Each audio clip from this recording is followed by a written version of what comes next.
Hello दोस्तों, मैं भावना श्रीवास्तव। आप लोगों का मेरे चैनल हमारी संस्कृत में स्वागत है।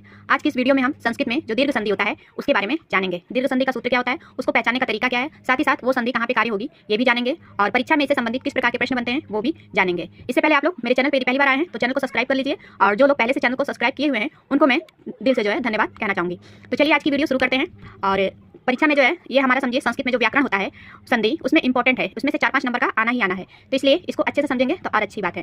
तो चलिए शुरू करते हैं। आज का हमारा जो टॉपिक है संस्कृत में दीर्घ संधि के बारे में है। तो दीर्घ संधि का सूत्र क्या होता है? दीर्घ संधि का जो सूत्र है अक्सर पूछा जाता है अक सवर्ण दीर्घ।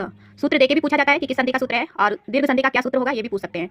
अक सवर्ण दीर्घ। अब इस सूत्र को जब हम तोड़ेंगे तो हमारा जो है अक का जो है अक प्रत्याहार बनता है।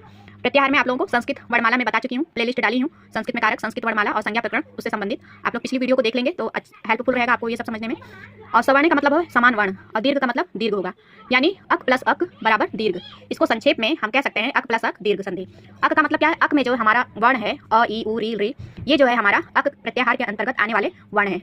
दूसरा क्या है? दूसरी शर्त इसमें क्या है? समान, सवर्ण यानी समान रहना चाहिए। जैसे अ है तो बड़ा अ छोटा अ हो सकता है लेकिन समान रहना चाहिए, अ ही रहना चाहिए। ई है तो ई ही रहना चाहिए, समान रहना चाहिए। बड़ी ई हो सकता है, छोटा ई हो सकता है, या बड़ा ई छोटा ई हो सकता है लेकिन ई ही रहना चाहिए। फिर उ है तो बड़ा उ भी हो सकता है, छोटा उ भी हो सकता है लेकिन उ ही रहना चाहिए। इसी तरह री और री जो है री वर्ड का जो है दीर्घ नहीं होता है तो इसलिए इसका जो सवर्णी है री को ही माना जाता है। तो मतलब यदि जब री करेगा तो री भी हो सकता है और री भी हो सकता है, यानी री प्लस री तो रहेगा ही, साथ ही साथ यदि री प्लस री है तो भी हमारा वो बात सही है। और सबसे इंपॉर्टेंट बात जो है दीर्घ संधि में हमें याद रखने वाली है, बहुत सी कंफ्यूजन वाला ना रहे कि दीर्घ संधि में केवल जो है 5 वर्णों का, कितने वर्णों का? 5 वर्णों का जो है संधि कार्य होता है। कौन कौन से? अ ई उ री। अब ये जो है बड़ा भी हो सकता है छोटा भी हो सकता है, यानी अ है तो अ बड़ा भी हो सकता है छोटा भी हो सकता है और प्लुत भी हो सकता है। इसी तरह ई है, ई भी बड़ा हो सकता है छोटा भी हो सकता है प्लुत भी हो सकता है। यानी इन पांचों का जो है हमारा बड़ा छोटा प्लुत कोई भी वर्ण हो चलेगा, लेकिन अ ई उ री ये पांचों होने चाहिए वर्ण, और साथ ही साथ ये समान होना चाहिए। जब संधि कार्य हो तो इधर भी अ होना चाहिए इधर भी अ होना चाहिए। यदि ई है तो दोनों पद में ई आनी चाहिए, बड़ी छोटी से नहीं मतलब है। अब इसको यह पहचानने का तरीका क्या है कि जैसे किसी शब्द को हम देखें तो कैसे पता लगाएं कि इसमें दीर्घ संधि ही हुई है। इसको पहचानने का सबसे सरल तरीका यही है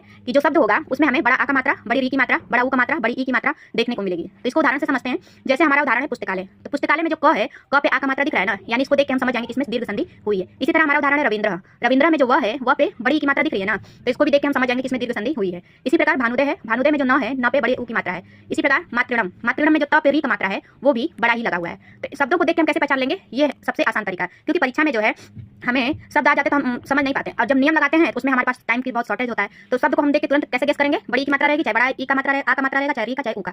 जहां से संधि विच्छेद होता है वहां पे जो है, जैसे पुस्तकालय है तो पुस्तक धन आले बना ना शब्द, तो यानी क और आ के बीच में जो है आ का मात्रा दिख रहा है ना, ऐसे रविंद्र में रवि धन इंद्र, जब संधि विच्छेद करेंगे तो बीच वाला जो शब्द है उस पे हमें बड़ा ई आ, बड़ा ई, बड़ा उ और बड़ी री की मात्रा हमको देखने को मिलेगी। तो इसको उदाहरण समझते हैं। जैसे आ का उदाहरण क्या है? विद्यालय, तो विद्यालय में विद्याधन आले, दोनों ओर आ है, पहले पद में भी आ है दूसरे में भी आ है, दोनों मिलकर क्या हुआ? आ। इसी प्रकार ई वाला क्या उदाहरण है? नदीश, इधर नदी में भी बड़ी है और ईशा में भी बड़ी है।